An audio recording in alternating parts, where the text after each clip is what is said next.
नमस्कार, आप देख रहे हैं न्यूज 24 में आपके साथ पूजा राठौर शर्मा। एनसीपी पर कब्जे की लड़ाई में भतीजा चाचा पर भारी पड़ गया लगता है। हालांकि अजीत पवार की तरफ से बुलाई गई है बैठक में एनसीपी के 31 विधायक पहुंचे, तो शरद पवार की बैठक में 16 विधायकों ने हाजिरी लगाई। जाहिर है दोनों में से कोई भी अपने अपने गुट में अपने अपने दावे का सबूत पेश नहीं कर पाया। इस बीच अजित पवार गुट ने चुनाव आयोग को हलफनामा देकर 40 विधायकों के समर्थन का दावा किया, तो साथ ही एनसीपी के अध्यक्ष पद से शरद पवार को हटाकर अजित पवार को राष्ट्रीय अध्यक्ष नियुक्त कर दिया गया।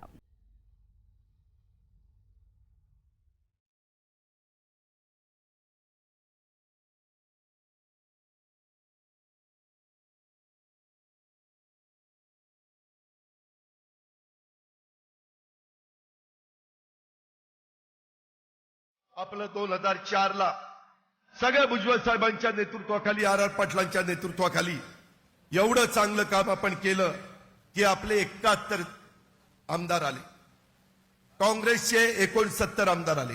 त्याच्यामध्ये सोनियाजींनी विलासरावांना सांगितलं की सगळ्यात जास्त जागा त्यांच्या आलेल्या आहेत, आता आपल्याला त्यांना मुख्यमंत्री पद द्यावं लागेल।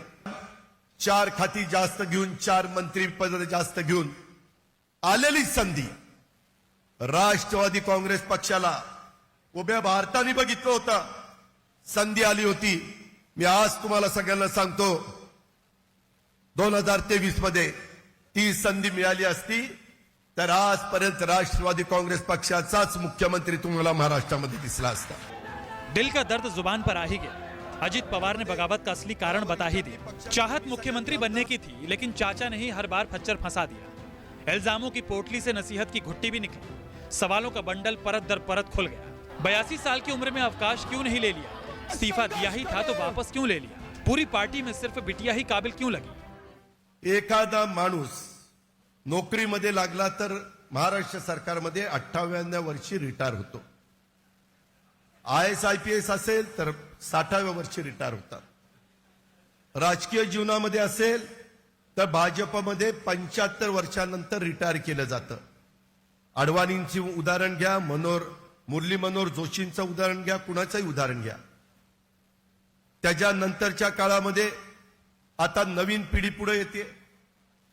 तुम्ही आशीर्वाद द्या ना, चुकलं तर सांगा ना, अजित तुझं हे चुकलं। आता जर वय जास्त झालं, 82 झालं, 83 झालं, तुम्ही कधी थांबणार आहात का नाही? तुम्ही आशीर्वाद द्या ना। त्याच्या संदर्भामध्ये आम्हाला वाटतं तुम्ही शतायुष्य व्हावं। 2 मेला त्याच्या आधीच्या मीटिंग मध्ये की आता मी राजीनामा देतो आणि मी संस्था बघतो, त्या संदर्भामध्ये राजीनामा दिल्यानंतर मी एक कमिटी करतो।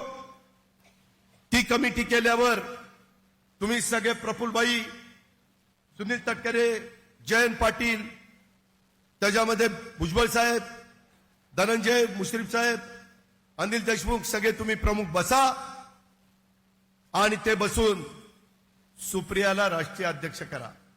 आम्ही तयार झालो, तेही आम्हाला मान्य होतं। मित्रांनो, पुन्हा 2 दिवसात काय घडलं कुणास ठाऊक। त्याच्यातनं सांगितलं की आता मी मागे घेतो राजीनामा मागे घ्यायचा होता तर दिला कशाला, तेही मला कळलं नाही। चाचा के खिलाफ भतीजे के शब्द सुप्रिया के लिए शूल बन गए। पापा पर भाई के इल्जामों से बहना आहत हो उठी। कार्यकारी अध्यक्ष का ओहदा किनारे हो गया, सुप्रिया सिर्फ बिटिया रह गई। भावनाओं का सैलाब उठा, भाई के हर सवालों का जवाब मिल गया। 82 साल में भी पापा सबसे बेहतर है, उम्र सिर्फ नंबर है। बापाच्या आणि आईच्या बाबतीत नाद करायचा नाही।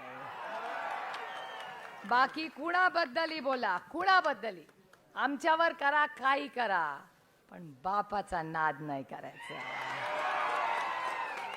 अरे सबसे देखो तो फारूक अब्दुल्ला साहेबांपेक्षा 3 वर्षांनी मोठे आहेत। मला विचारलं, अरे क्या हो रहा है एनसीपी में?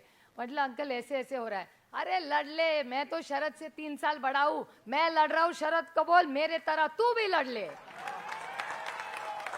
अरे एजीचा नंबर जिद्द पाहिजे, आशीर्वाद तर आहेतच। सच है कि उम्र सिर्फ संख्या है, लेकिन लोकतंत्र में सत्ता की सीढ़ी चढ़ने के लिए इसी संख्या बल की दरकार होती है।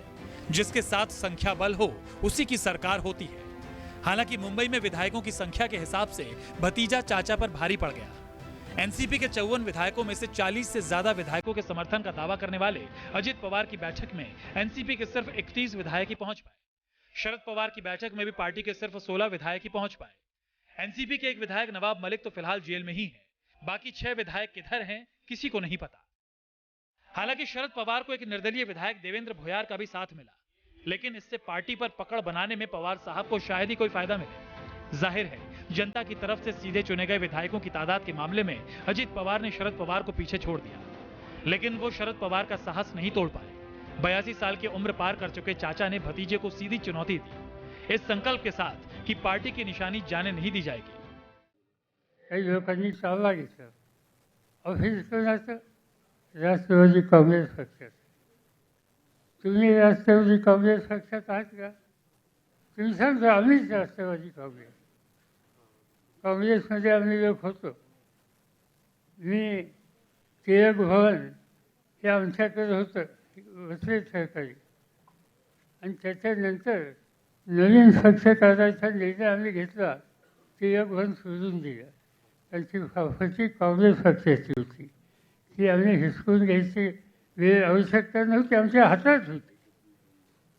आणि काय झालं काय नाशिकला पक्षाची फाफची. काही लोक येतात. माझ्या व्यक्तिगत जीवनामध्ये मी अनेक निवडणुका लढलो. 1967 साली पहिली निवडणूक मी केली तर माझी खून वैध होती. तुम्हाला आठवतं एकेकाळी काँग्रेसची खून वैध होती.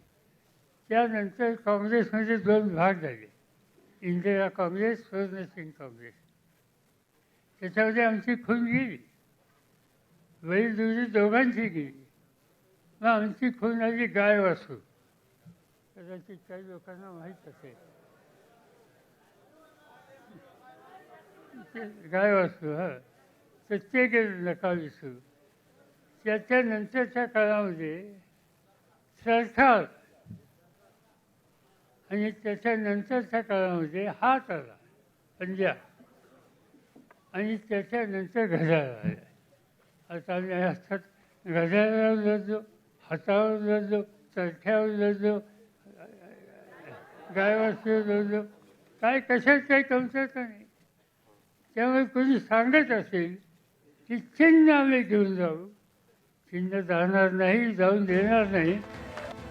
भतीजे से सीधी जंग में हारे हुए जुआरी की तरह नजर आए मराठा क्षत्रप ने पीएम मोदी पर भी बिटिया की तरह आक्रामक तेवर दिखाए। इस सवाल के साथ कि अगर एनसीपी भ्रष्ट पार्टी थी तो फिर उसी पार्टी के विधायकों को मंत्री क्यों बना दिया?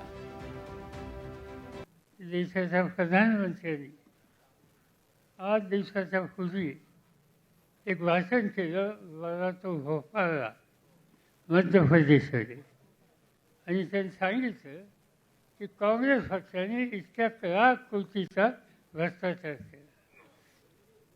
राष्ट्रवादी काँग्रेस पक्षाने 70 लाख कोटीचा भ्रष्टाचार केला, 70,000. आणि हे सांगत असताना राज्य सरकारी बँक आणि इथं फार बंधारे खातं याचा उल्लेख केला. प्रधानमंत्र्यांनी किंवा राज्याच्या मुख्यमंत्र्यांनी कुठलीही विधानं आधार नसताना करणं हे शहाणपणाचं लक्षण आहे. पण विधानं केली. या प्रधानमंत्र्यांचं एक वैशिष्ट्य आहे. एकदा ते बारामतीला आले आणि बारामतीच्या सभेत त्यांनी सांगितलं की देश कसा चालवायचा, प्रशासन कसं चालवायचं हे पवार साहेबांचं बोल धरून मी शिकलो. त्याच्यानंतर निवडणुकीच्या काळात आले, प्रचंड शिवीगाळ केली. जे देशाचं नेतृत्व करतात या सगळ्यांनी बोलण्याच्या संबंधीची काही काळजी घ्यावी लागते. आरोप करायचे तर नुसते आरोप करून चालणार नाही. खरं जर तुमचं चुकीचं काम केलं असेल नॅशनलिस्ट काँग्रेस पार्टी NCP ला काय म्हणायचे? Naturally corrupt party, naturally corrupt party. ना खाऊंगा ना खाने दूंगा, लेकिन जब मुझे जरूरत पड़ेगी वही नेचुरली कॉर्पोरेट पार्टी का पूरा खा जाऊंगा. त्याच्यामुळे माझा आज आरोप आहे भारतीय जनता पक्षावर, या देशामध्ये सगळ्यात करप्ट पार्टी कुठली असेल? विधायकों के शक्ति प्रदर्शन में भतीजा भले ही चाचा पर भारी पड़ गया, लेकिन एनसीपी के 5 में से 4 लोकसभा सांसद शरद पवार के साथ नजर आए. सिर्फ सुनील तटकरे ही अजीत पवार के साथ दिखे, जिन्हें अजीत गुट ने पार्टी के प्रदेश अध्यक्ष की कमान सौंपी है. हालांकि शरद पवार पहले ही लोकसभा सांसद सुनील तटकरे और राज्यसभा सांसद प्रफुल्ल पटेल को पार्टी से निकाल चुके हैं. शरद पवार की बैठक में विधायकों की संख्या कम होने के बावजूद सहानुभूति की एक लहर दिखी और मराठा क्षत्रप ने इसी लहर पर सवारी का ऐलान कर दिया. कार्यकर्ताओं को उम्मीदों का आसमान दे दिया. आज मुंबईमध्ये सुद्धा अनेक ठिकाणी पोस्टर लावली, त्याचा फोटो माझा.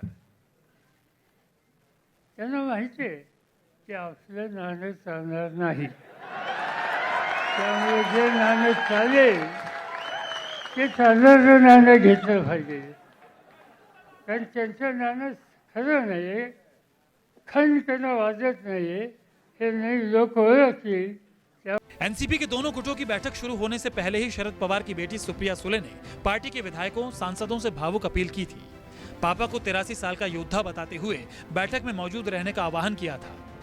आणि त्या कार्यक्रमाला मार्गदर्शन करण्यासाठी आपल्या सगळ्यांना प्रिय असणारा 83 वर्षाचा योद्धा तो आत्ताच कराडला गेला होता. तुम्ही त्यांना पाहिलंही असेल. या महाराष्ट्राला ज्यांनी खूप प्रेम दिलं आणि दुपटीने महाराष्ट्राला त्याला प्रेम. त्यामुळे उद्या पुन्हा एकदा पक्षाची पुढची दिशा आणि आपल्या सगळ्यांवर काय काय जबाबदाऱ्या असणार आहेत, काय कामं करायची ही दिशा देण्यासाठी आदरणीय पवार साहेब आपल्या सगळ्यांना मार्गदर्शन करणार आहेत. अजीत गुट की बैठक खत्म होते ही विधायकों का कारवां बांद्रा के ताज होटल की तरफ कूच कर गया. होटल में भी मंथन का नया दौर शुरू हो गया. शाम ढलने से पहले एनसीपी की लड़ाई चुनाव आयोग की चौखट पर भी पहुंच गई. अजीत पवार गुट ने अपने हलफनामे में करीब 40 विधायकों और सांसदों के समर्थन का दावा किया है. अजीत गुट ने अपने पक्ष में ज्यादा विधायक होने का दावा करते हुए एनसीपी पर दावा ठोक दिया है. चुनाव आयोग के सूत्रों के मुताबिक उसे अजीत पवार की ओर से राष्ट्रवादी कांग्रेस पार्टी और पार्टी चिन्ह पर दावा करने वाली याचिका मिली है. तो वहीं शरद पवार खेमे ने भी चुनाव आयोग के सामने एक केवियट दायर किया है, जिसमें गुजारिश की गई है कि पार्टी की लड़ाई के संबंध में कोई भी निर्देश पारित करने से पहले उनकी बात सुनी जाए. आयोग को जयंत पाटिल से भी एक चेतावनी मिली है कि उन्होंने 9 विधायकों के खिलाफ अयोग्यता प्रक्रिया शुरू कर दी है. इंद्रजीत सिंह, राहुल पांडे और अंकुश जायसवाल के साथ विनोद जगदाले, मुंबई, न्यूज़ 24.